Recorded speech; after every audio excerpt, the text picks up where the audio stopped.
This episode is sponsored by JDAQA Software Testing, your scalable solution for manual, automated, security, and performance testing. Check us out at jdaqa.com. And with that, let's get on with the show.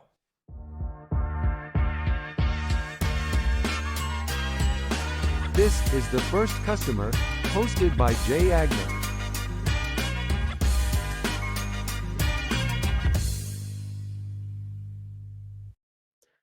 Hi, everyone. Welcome to the First Customer Podcast. My name is Jay Agner. Today, I am lucky enough to be joined by Tim Poore. He is the founder and CEO of ATP Healthcare. He's got something else that he's going to talk to us about co-founding as well. But Tim, how are you, buddy? I'm doing great. How you doing today? I'm good. Good. It's a snowy day here in Philadelphia. I don't think it's snowing down where you are. A little Down in chilly Florida. this morning. It's like I got Yeah, what's the chilly down 3/4 there though? Like 50s, 60s? 72. Come on, man. You're killing me up here. Steam my breath. Almost. Yeah, I don't think so. All right. Well, where did you grow up, and did that have any impact on you being an entrepreneur later in life? A little bit, yeah. So I grew up in Central Florida, moved away, came back, and so I'm very rare. But my parents were actually they started their own company, and I think that was probably a pretty big influence on deciding to go out and have the confidence to go out there and go be your own boss type deal. Mm-hmm. Now, do you remember, you know, what is kind of the biggest thing you've taken from watching your parents do it and then doing it yourself? Lessons you learned along the way from that? Oh yeah. Well, my dad was really one of the things he did really well, phenomenally well, is he put his head down and he worked his butt off, and he had a tremendous work ethic. And all the way up to the very end, he was a hard worker. You weren't going to outwork him.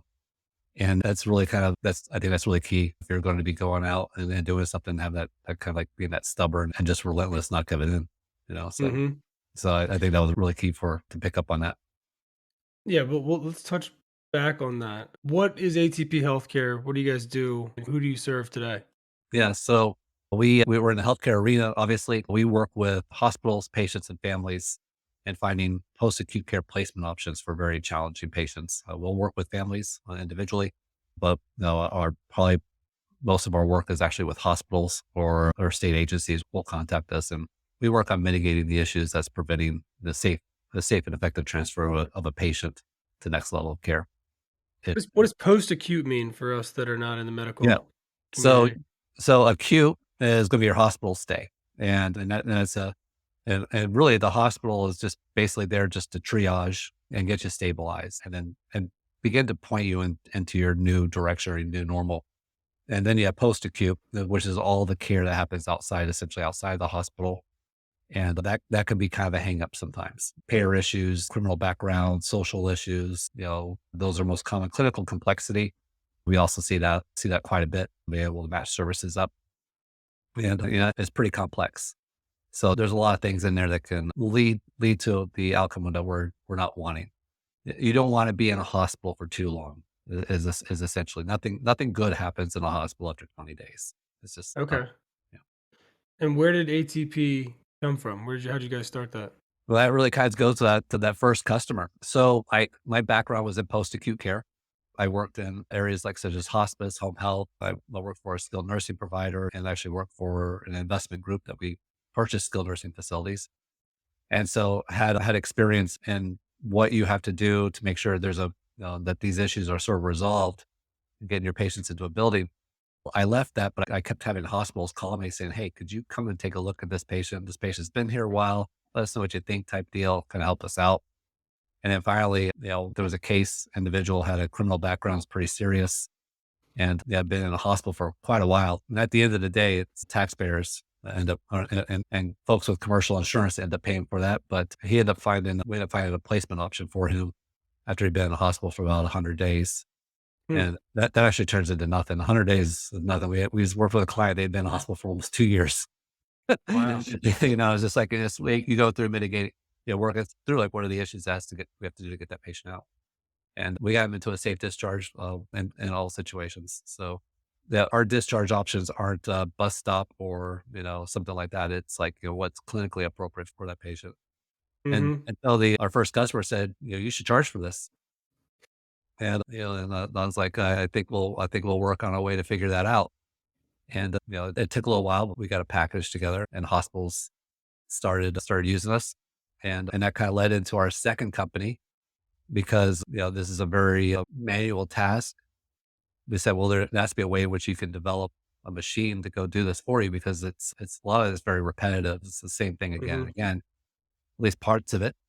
And I started working with this group, Potential Analytics, and we've co-founded a company that has an AI platform that transitions patients from the acute to post-acute care setting. And it fills in all the little details in between to make sure that handoff is nice and it takes place well. And that resulted in another first customer. So, and that's how through one of the clients we had with ATP Healthcare, that resulted in, that resulted in our next first customer as well. So, and that's been a relationship that we've been developing, and we're expanding that relationship now, but very actively. So is it that a facility or something can't take or doesn't wanna take people with a criminal background? Is that what you mean by, It's not just the criminal patient? background, it could be any number of issues. Criminal Right. background, you do have to think of the safety of the staff, the patient, and the residents and visitors that come into that facility. There are certain things you have to be aware of, but there's also, clinical complexity. Who's the payer going to be and does that match? So if you have insurance, you may say, well, our insurance has all these facilities and network or these providers and network. But the reality of it is they really aren't if they're not being reimbursed at a rate that they can afford. And so there's issues with that. And so let's say, for example, the patient needs respiratory care. They can't breathe on their own anymore due to a car accident or whatever it may be. They insurance may say, yeah, we have a contract with a facility in Omaha or whatever it may be. And that the facility in Omaha says, yeah, we can't afford to pay, for the care for that patient at $200 a day. That's just not going to cut it. That's costing us $400 a day just for that patient just for us to Mhm. care for that patient. So they lose their ass, and so you have to work on mitigating those types of issues. Hmm. A lot of times it's just communication and just not keeping up with things, but that's what we did for years. We still do. So it could, Interesting. yeah, you would think it would have like all this stuff figured out but the turnover rate in healthcare is so high. And plus, if a hospital is sending out referrals to a facility, that facility is receiving referrals from multiple hospitals and they're receiving anywhere from 50 to 100 referrals a day. Hmm. Okay. And this person has to read and give back an answer. There's usually one or two people in the building that have to read and give back an answer to that hospital, usually within a few minutes. They're not going into massive amounts of detail on these patients. So you're basically looking through that says, okay, which one is the best payer? No criminal background. And then which one looks like it's going to be the easiest for us to take care of. And they really don't. And they try to say, okay, no expensive medications. Right. And then that's kind of like their criteria for admission. And then they go back through and kind of fill in the rest that they can. So, it can be a bit of a challenge for hospitals, patients, and providers to get the services needed. We see it all the time where I'm sorry, I know I'm drawing on by this answer. No, no, no. We see all the time though where a facility is not taking a patient and there's plenty of opportunity for the facility if they just document it correctly that they're going to be able to do well and deliver the services for that patient that's going to work for everybody involved. So, but there's just too much volume that a person can't deal with it. Mhm. Interesting. If you had to kinda start over from, you know, square one with all the stuff you learned so far, what would be step 1 to start ATP over again? Not doing this. Man, The I first don't, time I've there's heard that no answer, I think situation that's in a which I fair wake up answer. in the morning saying, I'm going to go find the placement option for a space. But I mean, I'm really kind of pissed off that our service is actually kind of needed. It's really embarrassing. Healthcare should work much more smoothly than this, but it is what it is. And this is the situation that we're in. And, we try to do the very best that we can. So going back in time, I would definitely say be a little more patient with the providers and the groups that you're working with, and because they got stresses too. And then, we got started and then, about a year later, COVID started and then everything really did change, Hmm. and it was, we were working with hospitals on not just finding placement options for patients, but also, nationwide search for ICU beds. And, and it really kind of, we had a focus, we still have a focus now mainly of educating individuals and folks on how healthcare works in America so that they can make more enlightened decisions on their own. And I think that's probably the direction we would have gone in. Hmm. And do you Yeah. guys do any traditional marketing kind of sales stuff, or is it just such a referral based thing that you don't do that? How do you guys get new customers? They and with hospitals, it's typically they find our phone number on a bathroom wall somewhere. That's part of it. It's mainly word of mouth. And then we do have a website, but we don't actively promote it or anything like that. But we stay pretty busy. We get a lot of referrals from post-acute care providers, hospitals, post-acute care providers. They get contacted by a hospital and they can't take this patient, but the hospital saying, "Well, don't you know somebody that can?" And then we'll get a phone call often that way, and that helps. And we also work with hospitals and providers and saying, "Hey, there's a real need for bariatric beds, for example, in the South Carolina Greenville area." And so we worked with a post-acute care provider and they developed a bariatric unit for a time. And boy, we filled it up quick.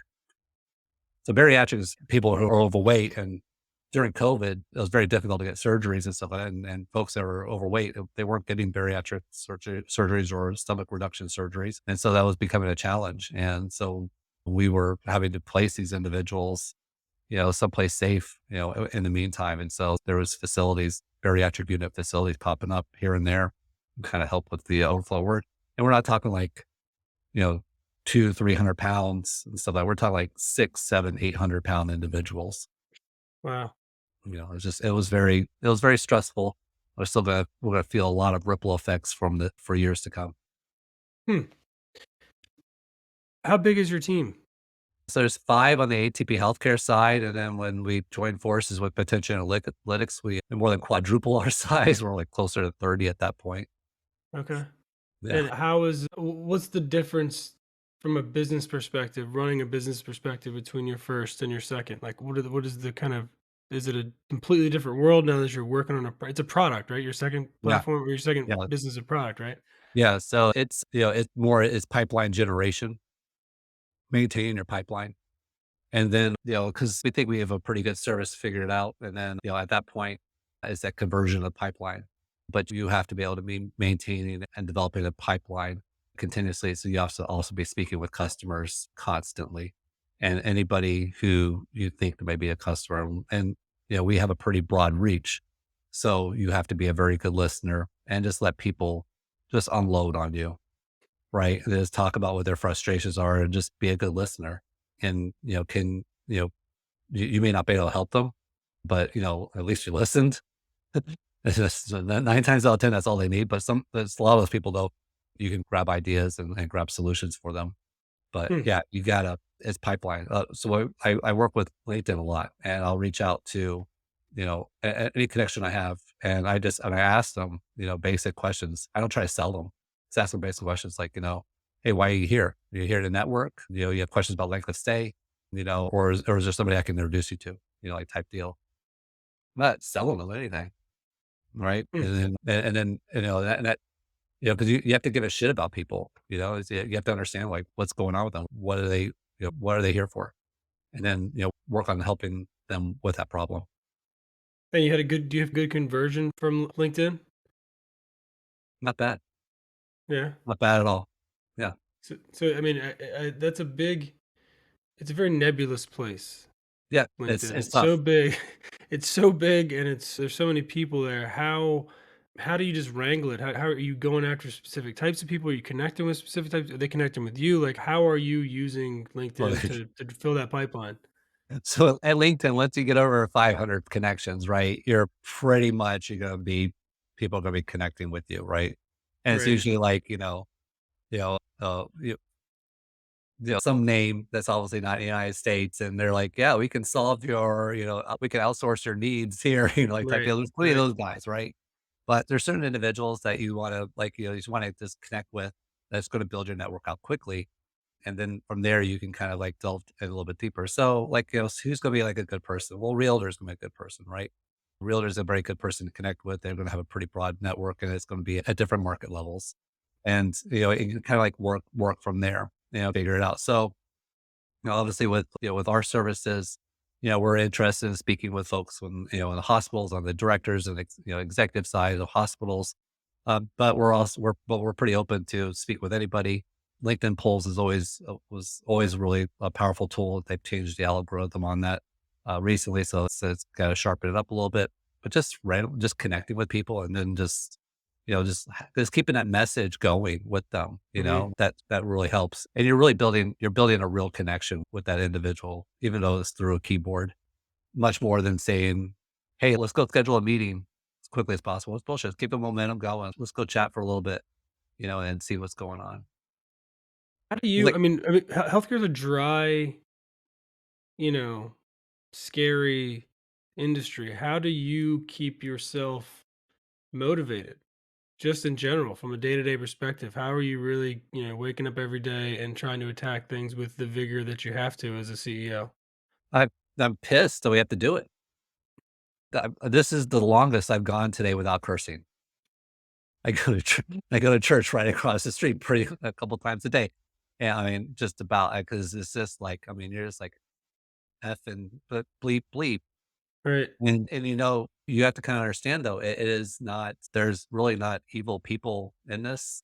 99.99% of the people wake up every single morning trying to do the best damn job that they can to go care for somebody who's had the worst day of their life, right? I mean, and it doesn't matter if you're somebody who's an executive in a hospital, or if you're, a clinician, or if you're in central services, or if you're on the insurance side, that everybody's trying to do the best they can. But these machines have a lot of momentum, and it's very difficult to get these machines to turn in the directions that's, all pointing in the same direction. It's tough, and so, yeah, you kind of got to realize that. And, they're going to make decisions that are, in their training and their understanding, beneficial for them and the patient, right? And sometimes it may say, hey, we're going to pass on this patient because it's not beneficial because we're how we're going to deliver the care. But that's part of it. Hmm. All right. Last question. If you non-business related, if you could do anything on earth and you knew you couldn't fail, what would it be? Oh, I'll And get my pilot. Yeah.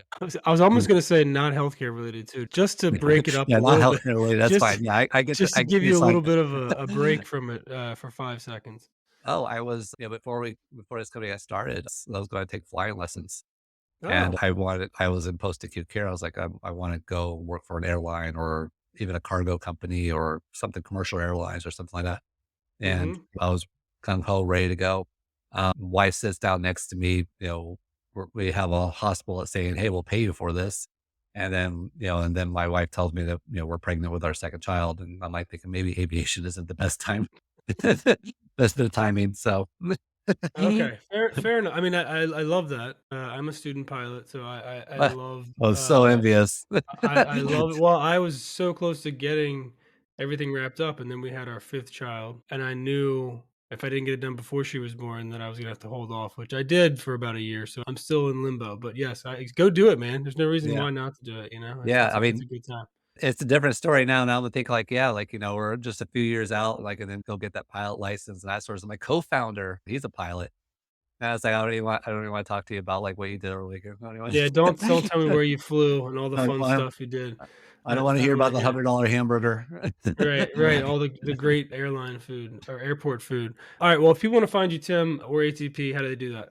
Yeah, right now it's atphealthcare.com. That's the easiest way. And yeah, do not put patient information on, on our form. If you're a hospital, just give us a call. We'll give you a secure fax line that you can use.